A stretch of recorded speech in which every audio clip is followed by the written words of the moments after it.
Assalamualaikum warahmatullahi wabarakatuh. Bersama lagi dengan Cikgu Syahril. Dan apa yang cikgu nak kongsikan pada waktu ini, cikgu nak kongsikan berkaitan dengan soalan yang ada dalam buku 30 tip cemerlang matematik yang ditulis oleh cikgu sendiri. Dan untuk tajuk hari ini adalah cikgu nak bincangkan pada tajuk wang, muka surat 41, soalan nombor 3.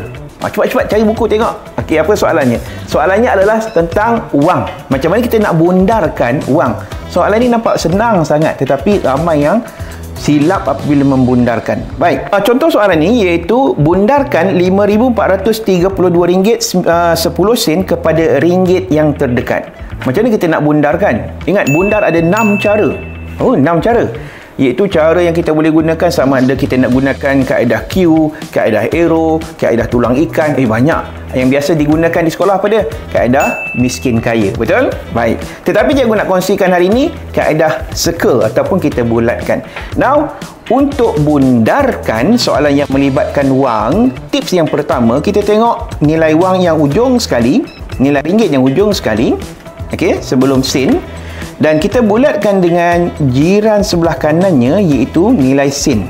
Jadi kita akan dapat situ 21. Betul? Kalau 21, okey, ini salah satu kaedah, ingat ya, salah satu kaedah. Kalau 21, bila kita nak bundarkan, kita kena pergi kepada yang paling hampir. Ingat, bundarkan adalah pergi ataupun tukarkan kepada yang paling hampir. 21 adalah yang terhampirnya 20 ke 30. Pandai pun 20 kan. Jadi kita akan tulis 20. 21 hampir dengan 20. Jangan lupa letak balik titik perpuluhan. Yang belah kanan sifar, dan belah kanan bulatan tu kita letakkan sifar. Dan belah kiri kita akan tulis balik angka yang sama. Jangan lupa RM. Jadi jawapan kita dah dibundarkan. Jawapannya ialah RM5,432. Senang kan? Baik, ini adalah salah satu teknik yang cikgu buat, iaitu kaedah kita bulatkan nombor yang kita nak bundarkan.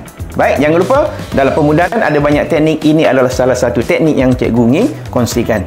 Dan boleh? Kalau boleh, jangan lupa dapatkan daripada buku cikgu iaitu 30 tip cemerlang matematik. Dan di sini banyak soalan-soalan latihan. Dan juga ada juga yang cikgu sediakan nota untuk panduan. Selepas tu buat latihan, insya-Allah anda akan hebat dalam matematik. Dan yang ini bukan satu-satunya buku cikgu. Selepas ini ada lagi buku tentang buku UPSA dan UASA yang akan dikeluarkan. Tunggu, jangan lepaskan peluang dan dapatkan semuanya daripada Fly High Education Center, pusat tuition pilihan angkasawan negara.